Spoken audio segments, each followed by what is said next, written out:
Hi hello ഞാൻ nymphs. Nymphs 777 taro റീഡിങ്ങിലേക്ക് എല്ലാവർക്കും സ്വാഗതം. എന്നെ കണ്ടുകൊണ്ടിരിക്കുന്ന എൻ്റെ വ്യൂവേഴ്സിന് വേണ്ടിയിട്ട് യൂണിവേഴ്സിന്റെ ബ്ലെസ്സിങ്സോട് കൂടി നമ്മൾ കാർഡ് ഷഫിൾ ചെയ്ത് വെച്ചിട്ടുണ്ട്. ഈ റീഡിംഗ് എന്ന് പറയുമ്പോൾ ടൈംലെസ് റീഡിംഗ് ആണ്, ജനറൽസ് റീഡിംഗ് ആണ്, ജനറൽ റീഡിംഗ് ആണ്. നിങ്ങൾ ഇപ്പോൾ കാണുന്നുവോ അപ്പോൾ മുതൽ നിങ്ങളുടെ ലൈഫിലേക്ക് വളരെ വരുന്ന റീഡിംഗ് ആണ്. നിങ്ങളുടെ പേഴ്സൻ്റെ എനർജിയാണ് നോക്കിയിട്ടുള്ളത്. ഇവിടെ ഒരു കാര്യം കൂടി പറയാനുണ്ട്. കാർഡ് റീഡിങ്ങിന് ശേഷം നിങ്ങളുടെ പേഴ്സൺ നിങ്ങളിലേക്ക് വരണമെന്ന് നിങ്ങൾ ആഗ്രഹിക്കുന്നുണ്ടെങ്കിൽ ഒരു കാര്യം ഞാൻ പറഞ്ഞു തരാം. അതുപോലെ നിങ്ങൾ ചെയ്തു നോക്കുക, നിങ്ങളിലേക്ക് സാധിക്കും. ആദ്യം കാർഡ് റീഡിങ്ങിലേക്ക് പോവാണ്. ആദ്യത്തെ കാർഡ് കിട്ടിയിട്ടുള്ളത് ജഡ്ജ്മെന്റ് റിവേഴ്സ് ആണ്. ജഡ്ജ്മെന്റ് റിവേഴ്സ് എന്ന് പറയുമ്പോൾ സെൽഫ് ഡൗട്ടിനെയാണ് കാർഡ് മീൻ ചെയ്യുന്നത്. നിങ്ങളുടെ പേഴ്സൺ മാസ്ക് ധരിച്ചു എന്നാണ്, മുഖംമൂടി ധരിച്ചു എന്നാണ് പറയുന്നത്. പാസ്റ്റിൽ എനർജിയാണ്. കുറെ കാര്യങ്ങൾ നിങ്ങളിന്ന് മറച്ചു വെച്ചിട്ടുണ്ടെന്നാണ് പറയുന്നത്. ഇവിടെ സത്യം എന്തെന്ന് മനസ്സിലാക്കാൻ പോകുന്ന നിങ്ങളുടെ എനർജിയാണ് പറയുന്നത്.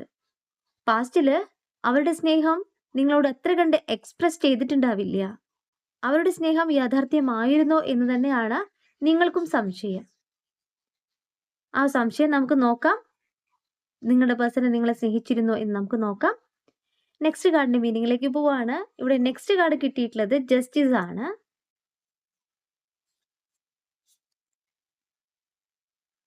ഒരു സത്യം നിങ്ങൾ അറിയുന്നു എന്ന് തന്നെയാണ് ജസ്റ്റിസ് കാർഡ് പറയുന്നത്. അവർ മറച്ചു വെച്ചിട്ടില്ല, അവർ മുഖംമൂടി അണിഞ്ഞിട്ടില്ല. ഒരു സത്യം നിങ്ങൾ അറിയാൻ പോവാണ്.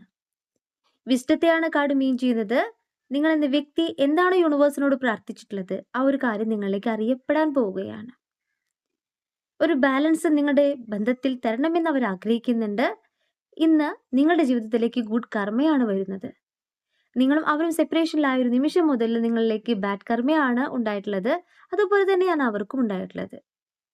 ഈ ഒരു സെപ്പറേഷൻ നോ കോണ്ടാക്ട് എന്ന് പറയുന്നത് രണ്ടുപേരെയും ഒരുപോലെ ബാധിച്ചിട്ടുണ്ട്, ഒരുപോലെ വേദനിപ്പിച്ചിട്ടുണ്ട്. ഏതൊക്കെ വ്യക്തികളുടെ പ്രവർത്തനമാണോ നിങ്ങളെയും അവരെയും സെപ്പറേഷനിലാക്കിയിട്ടുള്ളത്, ഇവിടെ ആ വ്യക്തികളുടെ എനർജിയിൽ നിന്നും റിലീസ് എന്നാണ് കാർഡ് പറയുന്നത്. തീരുമാനം എടുത്തുകൊണ്ട് നിങ്ങളുടെ പേഴ്സൺ നിങ്ങളിലേക്ക് വരുവാനായിട്ട് ആഗ്രഹിക്കുകയാണ്. ലീഗൽ മാറ്റേഴ്സിനെ കാണിക്കുന്നുണ്ട്. യൂണിവേഴ്സ് ആയിട്ട് തന്നെ ഇവിടെ നിങ്ങൾക്ക് ജസ്റ്റിസ് തരുന്നു എന്നാണ്. അപ്പൊ നിങ്ങളിലേക്ക് വരുന്ന ഗുഡ് കർമ്മയെ യൂണിവേഴ്സ് ഇവിടെ കാണിച്ചു തരുന്നു. യൂണിവേഴ്സ് ആണ് ഇവിടെ ടീച്ചിങ് നൽകുന്നത്. യൂണിവേഴ്സ് ആണ് ഇവിടെ പാഠങ്ങൾ പഠിപ്പിക്കുന്നത്. തെറ്റുകൾ തിരുത്തിക്കൊണ്ട് നിങ്ങളുടെ പേഴ്സൺ നിങ്ങളിലേക്ക് വരുവാനായിട്ട് തയ്യാറായി നിൽക്കുന്ന എനർജിയാണ് ഇവിടെ കാണിക്കുന്നത്. നെക്സ്റ്റ് കാർഡ് കിട്ടിയിട്ടുള്ളത് 9 ഓഫ് പെന്റക്കിളിന്റെ എനർജിയാണ്. പേഴ്സണൽ അച്ചീവ്മെന്റിനെയാണ് യൂണിവേഴ്സ് കാർഡ്സിലൂടെ കാണിച്ചു തരുന്നത്. എന്താണ് പേഴ്സണൽ അച്ചീവ്മെന്റ്? നിങ്ങളുടെ ജീവിതത്തിലേക്ക് വരുന്ന മാറ്റത്തെ യൂണിവേഴ്സ് ഇവിടെ കാണിച്ചു തരുന്നു. നിങ്ങളിലേക്ക് വരുന്ന പ്രോഗ്രസിനെ, നിങ്ങളുടെ ഇന്നർ പീസിനെ യൂണിവേഴ്സ് ഇവിടെ കാണിച്ചു തരികയാണ്. നിങ്ങൾ ചെയ്യുന്ന ഒരു കാര്യത്തിലേക്ക് നിങ്ങൾക്ക് ഹാർവസ്റ്റ് എന്നാണ് പറയുന്നത്, ഏണിങ്സ് വരാണ്. അപ്പോൾ ഇവിടെ നിങ്ങൾ അത്രയേറെ കോൺഫിഡൻസ് ആയിട്ട് തന്നെയാണ് നിങ്ങൾ ചെയ്യുന്ന പ്രവൃത്തിയെ കാണുന്നത്, ഹാർഡ് വർക്ക് ചെയ്യുന്നത്. അതിന്റെ ഫലം തന്നെയാണ് യൂണിവേഴ്സ് ഇവിടെ 9 ഓഫ് പെന്റക്കിൾ ആയിട്ട് തരുന്നത്. അതോടൊപ്പം തന്നെ ഒരു വ്യക്തിയുടെ മെസ്സേജും കോളും ഇവിടെ പ്രതീക്ഷിക്കാമെന്നും കാർഡ് പറയുന്നുണ്ട്. എവിഡൻസ് ആണ് കാണിക്കുന്നത്. ഈ ഒരു ബന്ധത്തിൽ പുരോഗതി എന്ന് തന്നെയാണ് കാർഡ്സ് പറയുന്നത്. നെക്സ്റ്റ് കാർഡ് കിങ് ഓഫ് സോർട്സിന്റെ എനർജി. നിങ്ങളുടെ പേഴ്സൺ നിങ്ങളെക്കുറിച്ച് ചിന്തിക്കുന്നു എന്ന് തന്നെയാണ് കാർഡ് മീൻ ചെയ്യുന്നത്. അവരിലെ ക്ലിയർ തിങ്കിങ്ങിനെയാണ് പറയുന്നത്. സ്ട്രോങ് ആയിട്ടുള്ള ഒരു കമ്മ്യൂണിക്കേറ്ററെയാണ് യൂണിവേഴ്സ് ഇവിടെ കാണിച്ചു തരുന്നത്. സത്യത്തിലും നീതിയിലും നിൽക്കുന്ന വ്യക്തി തന്നെയാണ് നിങ്ങളുടെ പേഴ്സൺ. അവർ ചെയ്യുന്ന പ്രവൃത്തി ഏത് തന്നെ ആയാലും അതിൽ സത്യസന്ധമായി നിൽക്കുന്ന ഒരു വ്യക്തിയുടെ എനർജി തന്നെയാണ് കാണിക്കുന്നത്. ഇവിടെ കറേജ് വരുന്നുണ്ട്. അവർ നിങ്ങളെക്കുറിച്ച് ഓർക്കുന്നുണ്ട് എന്ന് തന്നെയാണ് പറയുന്നത്. നിങ്ങളെ മാനിഫെസ്റ്റ് ചെയ്യാണ്. നിങ്ങളുടെ സ്നേഹം യഥാർത്ഥമാണെന്ന് മനസ്സിലാക്കുമ്പോൾ ആ ഒരു സ്നേഹത്തെ മുറുകെ പിടിക്കുവാനായിട്ട് അവർ ആഗ്രഹിക്കുന്നു എന്ന് തന്നെയാണ് പറയുന്നത്. അവർ വൈസ് ഡിസിഷൻ എടുക്കുന്നുണ്ട്, തീരുമാനം എടുക്കുന്നുണ്ട്. ഫ്യൂച്ചറിൽ നിങ്ങൾ വേണമെന്ന് തന്നെയാണ് അവർ ആഗ്രഹിക്കുന്നത്. അത് തന്നെയാണ് അവർ യൂണിവേഴ്സിനോട് പ്രാർത്ഥിക്കുന്നത്. കാരണം നെക്സ്റ്റ് കാർഡ് കിട്ടിയിട്ടുള്ളത് ഹാങ്ഡ് മാൻ ആണ്. ഇവിടെ യൂണിവേഴ്സിന്റെ ബ്ലെസ്സിങ്സ് തന്നെയാണ്. യൂണിവേഴ്സിൽ സറണ്ടർ ആകുന്ന നിങ്ങളുടെ പേഴ്സണെയാണ് ഇവിടെ കാണിച്ചു തരുന്നത്. അവർ പൂർണ്ണമായിട്ടും യൂണിവേഴ്സിൽ വിശ്വസിക്കുകയാണ്. കാരണം ഏതൊരു വ്യക്തികളാണോ നിങ്ങളുടെ ഈ ഒരു സെപ്പറേഷന് കാരണം, യൂണിവേഴ്സിലേക്ക് അവരെ കൊടുക്കുകയാണ്. ഇന്ന് അവർ തിരിച്ചറിയുന്ന അവരുടെ റിഫ്ലക്ഷൻ ആണ്, അവർ ചെയ്യേണ്ട പ്രവൃത്തിയാണ്. സ്പിരിച്വൽ ആയിട്ടുള്ള ടീച്ചിങ് തന്നെയാണ് അവരിൽ സംഭവിച്ചിട്ടുള്ളത്. ഇവിടെ നിങ്ങളുടെ സാക്രിഫൈസിനെ കാണിക്കുന്നു. എല്ലാവരുടെയും നന്മയ്ക്ക് വേണ്ടി നിങ്ങൾ ത്യജിച്ചിട്ടുള്ള കാര്യത്തെ കാണിക്കുന്നു. ആ ഒരു തിരിച്ചറിവ് തന്നെയാണ് നിങ്ങളുടെ പേഴ്സണ് സംഭവിച്ചിട്ടുള്ളത്. അവർ യൂണിവേഴ്സിൽ സറണ്ടർ ആവാണ്. നിങ്ങൾ എന്തിനു വേണ്ടിയിട്ടാണോ ആഗ്രഹിക്കുന്നത്, ആ കാര്യങ്ങൾ തന്നെ യൂണിവേഴ്സ് നിങ്ങളിലേക്ക് തരാണ്. മാറ്റം തന്നെയാണ് നിങ്ങളുടെ പേഴ്സൺ ഇപ്പോൾ സംഭവിച്ചുകൊണ്ടിരിക്കുന്നത്. നെക്സ്റ്റ് കാർഡ് കിട്ടിയിട്ടുള്ളത് 7 ഓഫ് കപ്സിന്റെ എനർജിയാണ്. അവരുടെ ജീവിതത്തില് ഓപ്ഷൻ ആയിരുന്നു നിങ്ങൾ. വേറെയും പല കാര്യങ്ങളും ചെയ്യാനുണ്ടായിരുന്നു എന്നാണ് പറയുന്നത്. അങ്ങനെ അവരുടെ ജീവിതത്തിലെ ഓപ്ഷൻ മാത്രമായിരുന്നു നിങ്ങൾ. ഇന്ന് അവരുടെ ജീവിതത്തിന്റെ ഭാഗമായിട്ട് മാറുകയാണ്. വിഷ്ഫുൾ തിങ്കിങ് എന്നാണ് കാർഡ് പറയുന്നത്. അവർ ആഗ്രഹിക്കുകയാണ് നിങ്ങളെ. നിങ്ങളിലേക്ക് വരുവാനായിട്ട് ആഗ്രഹിക്കുകയാണ്. ഇത് നിങ്ങൾ എന്ന വ്യക്തിയിലേക്ക് ഫോക്കസ് ചെയ്യുന്ന നിങ്ങളുടെ പേഴ്സന്റെ എനർജി തന്നെയാണ് കാണിക്കുന്നത്. അവരുടെ ജീവിതം പൂർണ്ണതയിൽ എത്തണമെങ്കിൽ നിങ്ങൾ അവരോടൊപ്പം വേണമെന്ന് അവർ ആഗ്രഹിക്കുന്നു. അവർ ഇമാജിൻ ചെയ്യുന്നുണ്ട്. അവരുടെ സ്വപ്നങ്ങൾ യാഥാർത്ഥ്യമാക്കാനായിട്ട് ആഗ്രഹിക്കുന്നതായിട്ട് ഇവിടെ കാർഡ് പറയുന്നു. ഫ്യൂച്ചർ തന്നെയാണ് അവർ പ്ലാൻ ചെയ്യുന്നതായിട്ട് കാണിക്കുന്നത്. കഴിഞ്ഞ നൈറ്റ് നിങ്ങളുടെ പേഴ്സൺ നിങ്ങളെ മിസ് ചെയ്തിരുന്നു എന്നാണ് ഇവിടെ 9 ഓഫ് സോർട്സ് കാർഡ് പറയുന്നത്. നൈറ്റ് മെയർസ് കണ്ടിരുന്നു. അവരുടെ ജീവിതത്തെക്കുറിച്ച് തന്നെ അവർ വറി ചെയ്യുന്നു എന്നാണ്. ഫീലിംഗ് ഡിപ്രഷൻ എന്നാണ് കാർഡ് പറയുന്നത്. ആങ്സൈറ്റി ആണ് കാർഡ് പറയുന്നത്. ഇന്ന് നിങ്ങളെ ഓർത്തെടുക്കുമ്പോൾ, നിങ്ങളുമായിട്ടുള്ള സെപ്പറേഷനെ കുറിച്ച് ഓർക്കുമ്പോൾ തെറ്റ് ചെയ്തത് അവർ തന്നെയാണെന്ന് അവർക്ക് ബോധ്യമുണ്ട്. അതുതന്നെയാണ് അവർ അത്രയേറെ വിഷമിക്കുന്നത്, ഡിസപ്പോയിൻമെന്റ് ആയിട്ട് കാണിക്കുന്നത്, നിങ്ങളെ മിസ് ചെയ്യുന്നതായിട്ട് കാണിക്കുന്നത്. ഇന്ന് അവസരത്തിനായിട്ട് വെയിറ്റ് ചെയ്യുന്ന നിങ്ങളുടെ പേഴ്സണെയാണ് കാണിക്കുന്നത്. അവരായിട്ട് ഇരുന്നിട്ടുള്ളത് നിങ്ങളുടെ അടുത്താണ്. ഇന്ന് അവരുടെ സേഫ്റ്റി തന്നെ അവർക്ക് ഒരു സംശയമായിട്ട് നിൽക്കുകയാണ്. കാരണം പൂർണ്ണമായിട്ടും നിങ്ങളാണ് അവരെ മനസ്സിലാക്കിയിട്ടുള്ളത്. അവരെന്ന വ്യക്തിയുടെ ശരിയും തെറ്റും അറിഞ്ഞുകൊണ്ട് അവരെ സ്നേഹിച്ചിട്ടുള്ളത് നിങ്ങളാണെന്ന് അവർക്ക് ബോധ്യമുണ്ട്. ആ ബോധ്യം തന്നെയാണ് നിങ്ങളിലേക്ക് വരുവാനായിട്ട് ആഗ്രഹിക്കുന്നത്. യൂണിവേഴ്സ് ആയിട്ട് തന്നെ അവരിലേക്ക് തിരിച്ചറിവ് കൊടുക്കുന്നത്. ഇവിടെ പേജ് ഓഫ് സോർട്സിന്റെ എനർജി റിവേഴ്സ് ആണ്. അവരുടെ എനർജി എന്ന് പറയുന്നത് അവർ ഭയപ്പെട്ടിരുന്നു എന്നാണ് പറയുന്നത്. എന്തിനെ? സമൂഹത്തെ ഭയപ്പെട്ടിരുന്നു, ഗോസിപ്പിനെ ഭയപ്പെട്ടിരുന്നു എന്നാണ് റിവേഴ്സ് കാർഡ് പറയുന്നത്. അതുകൊണ്ടാണ് അവർ ആക്ഷൻ എടുക്കാനായിട്ട് വൈകിപ്പോയതെന്ന് അവർ പറയുന്നു. നിങ്ങളോട് പറയാനായിട്ട് ആഗ്രഹിക്കുന്നു. ചില പ്രത്യേക സാഹചര്യത്തിൽ അവർ നിങ്ങളിൽ നിന്ന് മാറിപ്പോയിട്ടുള്ളത് ഡിസ്ഹോണസ്റ്റ് ആയിട്ട് കാണിക്കുന്നു. ഇവിടെ മറ്റുള്ള വ്യക്തികളുടെ ഇടപെടലുണ്ട്. അതുപോലെ തന്നെ ഗോസിപ്പിനെ നിങ്ങളുടെ പേഴ്സൺ ഭയന്നിരുന്നു എന്ന് തന്നെയാണ് കാർഡ് പറയുന്നത്. നിങ്ങളോട് പറയാനായിട്ട് അവർ ആഗ്രഹിക്കുന്നു. അത് തന്നെയാണ് ചുറ്റുമുള്ളവരെ ഗോസിപ്പിനെ ഞാൻ ഭയന്നിരുന്നു. Next card lovers card reverse ആണ്. ഇവിടെ നിങ്ങളും അവരും തമ്മിലുള്ള കമ്മ്യൂണിക്കേഷൻ ഗ്യാപ്പിനെയാണ് കാണിക്കുന്നത്. ഇന്ന് നിങ്ങൾ സെൽഫ് ലവ് ചെയ്യാണ്, യൂണിവേഴ്സൽ സറണ്ടർ ആവാണെന്ന് പറയുന്നു. അത് തന്നെയാണ് അവരും ചെയ്തുകൊണ്ടിരിക്കുന്നത്. ഇവിടെ ഈ സെപ്പറേഷൻ എന്ന് പറയുന്നത്, നോ കോണ്ടാക്ട് എന്ന് പറയുന്നത് രണ്ടുപേരെയും ഒരുപോലെ വേദനിപ്പിക്കുന്നു എന്ന് തന്നെയാണ് കാർഡ് പറയുന്നത്. ഇംബാലൻസിനെയാണ് കാർഡ് പറയുന്നത്. അതുപോലെ തന്നെ മാനിപ്പുലേഷനെ കാണിക്കുന്നുണ്ട്. ഇവിടെ നിങ്ങൾ ചെയ്യേണ്ടത് നിങ്ങളുടെ പേഴ്സന്റെ തിരിച്ചുവരവാണ് നിങ്ങൾ ആഗ്രഹിക്കുന്നെങ്കിൽ ഈ കാർഡ് റീഡിങ്ങിന് ശേഷം ഞാൻ പറയുന്ന കാര്യങ്ങൾ നിങ്ങൾ ചെയ്യുക. നിങ്ങളും അവരും തമ്മിലുള്ള ഈ നോ കോണ്ടാക്ട് സെപ്പറേഷൻ എന്ന് പറയുന്നത് മാറിക്കിട്ടുന്നതായിരിക്കും. അവർ നിങ്ങളെ കോണ്ടാക്ട് ചെയ്യും. നിങ്ങൾ വേദനിക്കുന്ന പോലെ തന്നെ അവരും നിങ്ങളെക്കുറിച്ച് ഓർക്കുന്നുണ്ട്, വേദനിക്കുന്നുണ്ട്. നെക്സ്റ്റ് കാർഡ് കിട്ടിയിട്ടുള്ളത് knight of cups card reverse ആണ്. മിസ്സിംഗ് ദി സൈൻ എന്നാണ് പറയുന്നത്. അടയാളങ്ങൾ അവർക്ക് കാണുന്നില്ല. ആദ്യമൊക്കെ നിങ്ങൾ ചേസ് ചെയ്ത് പോയിരുന്നു. പിന്നീട് നിങ്ങൾ സെൽഫ് ലവ് ചെയ്യുന്നു. നിങ്ങളുടെ കാര്യങ്ങൾ ഫോക്കസ് ചെയ്യാണ്. അപ്പോൾ നിങ്ങളെക്കുറിച്ചുള്ള യാതൊരു അടയാളവും അവർ കാണുന്നില്ല എന്നാണ് കാർഡ് പറയുന്നത്. നിങ്ങൾ നിങ്ങളെ തന്നെ പ്രൊട്ടക്റ്റ് ചെയ്തുകൊണ്ട് നിങ്ങളുടെ കാര്യങ്ങൾ ഫോക്കസ് ചെയ്യുന്നു എന്നാണ്. നിങ്ങൾക്ക് സ്നേഹമുണ്ട്, പക്ഷെ നിങ്ങൾ അത് ഉള്ളിലൊതുക്കി വെച്ചിരിക്കുകയാണ്.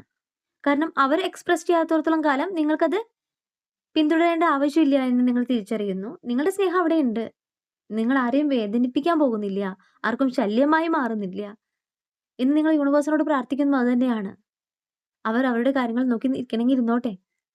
ഞാൻ എൻ്റെ പ്രോഗ്രസ് നോക്കുകയാണ്. എപ്പോഴെങ്കിലും തിരിച്ചു വരണമെങ്കിൽ വരട്ടെ. ഞാൻ വെയിറ്റ് ചെയ്യാണ്.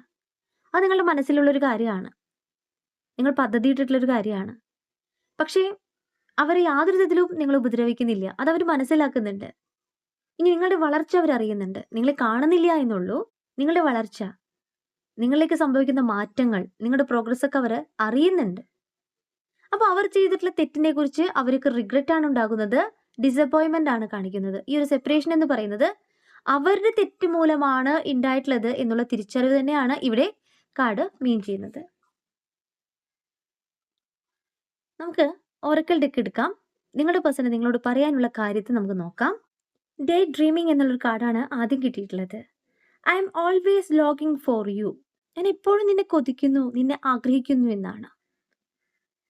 അവർക്ക് നിങ്ങളെ നഷ്ടപ്പെടുത്താനായിട്ട് സാധിക്കുന്നില്ല, മറക്കാനായിട്ട് സാധിക്കുന്നില്ല എന്ന് തന്നെയാണ് കാർഡ് പറയുന്നത്. സാഹചര്യം മൂലമാണ് ഈ സെപ്പറേഷൻ വന്നത് എന്ന് തന്നെയാണ് വീണ്ടും അവർ പറയാനായിട്ട് ആഗ്രഹിക്കുന്നത്. എന്നും നിങ്ങളെ ആഗ്രഹിക്കുന്നു, നിങ്ങളെ കൊതിക്കുന്നു എന്നാണ്. Understanding, I see your side of the story. നിങ്ങളുടെ സാന്നിധ്യം കാണുന്നു എന്നാണ്. നിങ്ങൾക്ക് പ്രാധാന്യമുണ്ട് എന്ന് അവർ തിരിച്ചറിയുന്നു എന്നാണ്. അതായത് അവരുടെ ജീവിതത്തിന്റെ ഒരു ഭാഗമാണ് നിങ്ങളെന്ന് അവർ തിരിച്ചറിയുന്നു. നിങ്ങളില്ലാതെ പൂർണ്ണതയിൽ എത്താനായിട്ട് അവർക്ക് സാധിക്കുന്നില്ല എന്ന് തന്നെയാണ് കാർഡ് പറയുന്നത്. Absence, I feel like A part of me is missing without you. നീ ഇല്ലാതെ എൻ്റെ ഒരു ഭാഗം നഷ്ടമായി എന്നവർ ചിന്തിക്കുകയാണ്, പറയാനായിട്ട് ആഗ്രഹിക്കുകയാണ്. അപ്പൊ നിങ്ങളുടെ അടുത്താണ് അവരായിട്ട് ഇരുന്നിട്ടുള്ളത്. അവരുടെ തെറ്റുകൾ, ശരികൾ, അവരിലെ നെഗറ്റീവും പോസിറ്റീവും എല്ലാം അറിഞ്ഞുകൊണ്ട് സ്നേഹിച്ചിട്ടുള്ള വ്യക്തി നിങ്ങൾ മാത്രമാണ് എന്നവർ ചിന്തിക്കുകയാണ്, പറയാനായിട്ട് ആഗ്രഹിക്കുകയാണ്. അവർ നിങ്ങളിലേക്ക് ആക്ഷൻ എടുക്കാനായിട്ട് തീരുമാനിച്ചിട്ടുണ്ട്. ആ ഒരു ഡിസിഷനെ തന്നെയാണ് കമ്മിറ്റ്മെന്റ് പറയുന്നത്. I want you to be a part of my future. എൻ്റെ ഭാവിയുടെ ഭാഗമാകാനായിട്ട് ഞാൻ ആഗ്രഹിക്കുന്നു. നിന്നെ എനിക്ക് വേണമെന്ന് തന്നെയാണ് അവർ പറയുന്നത്. അവർക്ക് നിങ്ങളെ പൂർണ്ണമായിട്ടും ഒഴിവാക്കാനായിട്ട് പറ്റില്ല എന്ന് തന്നെയാണ് കാർഡ് പറയുന്നത്. ടൈം കാർഡ് എടുക്കാം. In 23 days, in 27 days, in 16 days. 3 കാർഡാണ് ഷഫിൾ ചെയ്ത് വെച്ചിട്ടുള്ളത്. ഈ 3 കാർഡിൽ ഏത് കാർഡാണ് നിങ്ങളുടെ ജീവിതത്തിലേക്ക് ഭാഗമാകുന്നത്, നിങ്ങൾക്ക് അട്രാക്റ്റ് ചെയ്യുന്നത് സ്വീകരിക്കാം. ഇനി ഞാൻ പറയുന്ന കാര്യത്തെ ശ്രദ്ധാപൂർവം കേൾക്കണം, അതുപോലെ ചെയ്യാനായിട്ട് ശ്രമിക്കണം. ഈ റീഡിംഗ് കാണുന്ന നിമിഷം മുതൽ നിങ്ങൾ എന്താണോ ആഗ്രഹിക്കുന്നത് ആ കാര്യങ്ങൾ നിങ്ങളിലേക്ക് സാധ്യമാകുന്നു എന്ന് തന്നെയാണ് വിശ്വസിക്കേണ്ടത്. പോസിറ്റീവായിട്ടുള്ള തിങ്കിങ് മാത്രമാണ് ഇവിടെ ആവശ്യം. നിങ്ങൾ ചെയ്യേണ്ടത് ഇത്ര മാത്രമാണ്. നിങ്ങൾ 2 കൈകളും ഒന്ന് കഴുകിയെടുത്ത് വരാം. എങ്ങനെ കഴുകണം? കുറച്ച് കല്ലുപ്പ് എടുക്കാം, ഒരു പിടി കല്ലുപ്പ് എടുക്കാം. അത് കുറച്ച് വെള്ളം ചേർത്തിട്ട് 2 കൈയും ഇങ്ങനെ റബ്ബ് ചെയ്യാം. റബ്ബ് ചെയ്തതിന് ശേഷം നിങ്ങളുടെ കാലുകളിലേക്കും ഈ കല്ലുപ്പ് കൊണ്ട് ഒന്ന് റബ്ബ് ചെയ്ത് കൈയും മുഖവും കാലും കഴുകിയിട്ട് നിങ്ങൾക്ക് സ്വസ്ഥമായിട്ടുള്ള ഒരു പ്ലേസിൽ ഇരിക്കാം. മെഡിറ്റേഷൻ എങ്ങനെ ഇരിക്കുന്നോ അതുപോലെ നിങ്ങൾക്ക് ഇരിക്കാം. നിങ്ങൾ ഒരു വൈറ്റ് പേപ്പർ എടുക്കാം. അതിലേക്ക് നിങ്ങളുടെ പേഴ്സന്റെ പേര് എഴുതാം. ബ്ലൂ ഇങ്ക് പെൻ അല്ലെങ്കിൽ ഗ്രീൻ ഇങ്ക് പെന്ന് വേണം. എന്നിട്ട് എന്താണോ നിങ്ങളുടെ ആഗ്രഹം, നിങ്ങളും അവരും സെപ്പറേഷനിലാണ്, നോ കോണ്ടാക്റ്റിലാണ്, നിങ്ങൾക്ക് അവരുടെ മെസ്സേജ് ആണോ കോൾ ആണോ വേണ്ടത് എന്ന് നിങ്ങൾക്ക് തീരുമാനിക്കാം. അത് നിങ്ങൾ എഴുതുക. വ്യക്തിയുടെ പേര്, അവരുടെ ഏജ്, അവർക്ക് നിങ്ങളെ ഏത് വിധത്തിലാണ് കോണ്ടാക്ട് ചെയ്യേണ്ടതെങ്കിൽ അത് എഴുതാം. Call, message. എന്നിട്ട് യൂണിവേഴ്സിനോട് പറയാം, എൻ്റെ പേഴ്സൺ എന്നെ കോണ്ടാക്ട് ചെയ്തതിൽ താങ്ക് യു. ഈ പേപ്പർ 4 മടക്കുക, നിങ്ങളുടെ മുൻപിൽ വെക്കുക. ഒരു ഗ്ലാസ് വെള്ളം എടുക്കാം. ആ ഗ്ലാസ് വെള്ളത്തിലേക്ക് ഈ പേപ്പറിനെ ഡിപ്പ് ചെയ്ത് വെക്കാം. ഓക്കെ. ശേഷം നിങ്ങൾ മെഡിറ്റേഷൻ ഇരിക്കുന്നത് പോലെ ഇരിക്കുക. നിങ്ങൾ കണ്ണുകൾ അടയ്ക്കുക. ആദ്യം ചെയ്യേണ്ടത് ഇൻഹേൽ ആൻഡ് എക്സേൽ എന്നുള്ള രീതിയിൽ ശ്വാസം എടുക്കുക.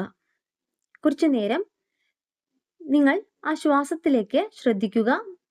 നിങ്ങൾ പൂർണ്ണമായിട്ട് മെഡിറ്റേഷൻ ഇരിക്കുന്നത് പോലെ തന്നെ ഇരിക്കണം. നിങ്ങളുടെ പേഴ്സണെ കുറിച്ച് ചിന്തിക്കുക. ആരാണോ നിങ്ങളെ കോണ്ടാക്ട് ചെയ്യേണ്ടത് ആ വ്യക്തിയെ കുറിച്ച് ഓർക്കുക. ആ വ്യക്തിയുമായിട്ടുള്ള നല്ല നിമിഷങ്ങളെ ഓർക്കുക. നിങ്ങളും അവരും സംസാരിച്ചിരുന്ന സ്ഥലങ്ങള്, നല്ലൊരു നിമിഷം ഓർത്തതിന് ശേഷം നിങ്ങൾ എഴുതി വെച്ചിട്ടുള്ള കാര്യം, അവരുടെ കോൾ അല്ലെങ്കിൽ മെസ്സേജ് ഇത് വന്നതായിട്ട് സങ്കല്പിക്കുക. അവരുടെ മൊബൈൽ നമ്പർ നിങ്ങൾക്ക് ഓർത്തെടുക്കാം. ആ നമ്പറിൽ നിന്ന് നിങ്ങളിലേക്ക് ഒരു ടെക്സ്റ്റ് വന്നു അല്ലെങ്കിൽ കോൾ വന്നു. അപ്പോൾ നിങ്ങൾക്കുണ്ടാകുന്ന ആ ഒരു സന്തോഷം നിങ്ങൾ എക്സ്പ്രസ് ചെയ്യുക. അത് യൂണിവേഴ്സിനോട് താങ്ക് യു പറയുക. എൻ്റെ പേഴ്സൺ എന്നെ കോണ്ടാക്ട് ചെയ്തതിൽ താങ്ക് യു യൂണിവേഴ്സ്. കണ്ണുകൾ തുറക്കരുത്, കണ്ണുകൾ അടച്ചുകൊണ്ട് വേണം ഇതിങ്ങനെ റിപ്പീറ്റ് ചെയ്ത് പറയുക. ആ നല്ല നിമിഷങ്ങളെ ഓർക്കുക. അവർ നിങ്ങൾക്ക് ടെക്സ്റ്റോ കോളോ ചെയ്തതായിട്ട് സങ്കല്പിക്കുക. അതിന് യൂണിവേഴ്സിനോട് താങ്ക് യു. 24 മണിക്കൂറിനുള്ളിൽ നിങ്ങളുടെ പേഴ്സൺ നിങ്ങളെ കോൺടാക്ട് ചെയ്തിരിക്കും. പിന്നെ ഇതിനെക്കുറിച്ച് ഓർക്കേണ്ട ആവശ്യമില്ല. ആ വൈറ്റ് പേപ്പർ അതങ്ങനെ തന്നെ എവിടെയെങ്കിലും സ്വസ്ഥമായിട്ട് മാറ്റി വെക്കുക. ആ വെള്ളത്തിൽ അങ്ങനെ ഡിപ്പ് ചെയ്തിരുന്നോട്ടെ. 24 മണിക്കൂറിന് ശേഷം നിങ്ങളുടെ പേഴ്സൺ നിങ്ങളെ കോൺടാക്ട് ചെയ്യില്ലേ, അതിന് ശേഷം അതൊന്ന് ബേൺ ചെയ്ത് കളയാം. വെള്ളമൊക്കെ പോയതിന് ശേഷം ബേൺ ചെയ്ത് കളയാം. ഇത് നിങ്ങൾക്ക് ചെയ്യാവുന്നതാണ്. നിങ്ങളുടെ പേഴ്സൺ നിങ്ങളെ കോൺടാക്ട് ചെയ്യുന്നതായിരിക്കും. പൂർണ്ണമായിട്ടും വിശ്വാസമാണ് ഇവിടെ ആവശ്യം. യൂണിവേഴ്സിലുള്ള വിശ്വാസം, പോസിറ്റീവ് തിങ്കിങ് ആണ്, പോസിറ്റീവ് എനർജിയാണ് ആവശ്യം. അങ്ങനെ ചെയ്യുന്നവർക്ക് സാധ്യമാകുമെന്ന് തന്നെയാണ് ഞാൻ പറയുന്നത്. ഈ റീഡിംഗ് ഞാനിവിടെ നിർത്തുകയാണ്. ഈ റീഡിംഗ് നിങ്ങൾക്ക് ഇഷ്ടമായിട്ടുണ്ടെങ്കിൽ ലൈക്ക് ചെയ്യുക, ഷെയർ ചെയ്യുക, സബ്സ്ക്രൈബ് ചെയ്യുക. നിങ്ങളുടെ വിലപ്പെട്ട അഭിപ്രായങ്ങളും നിർദ്ദേശങ്ങളും പേഴ്സണലായിട്ടും അല്ലാതെയും അറിയിക്കാം. പേഴ്സണൽ റീഡിംഗിന് ആവശ്യമുള്ളവർക്ക് എൻ്റെ നമ്പറിൽ കോൺടാക്ട് ചെയ്യാൻ നിങ്ങൾ കറക്റ്റായിട്ടുള്ള റീഡിംഗ് ഞാൻ പറഞ്ഞു തരാം. കൂടുതൽ വീഡിയോസുമായിട്ട് നിങ്ങളുടെ മുന്നിൽ ഞാൻ വരും. നിങ്ങളുടെ സ്വന്തം നിംസ്.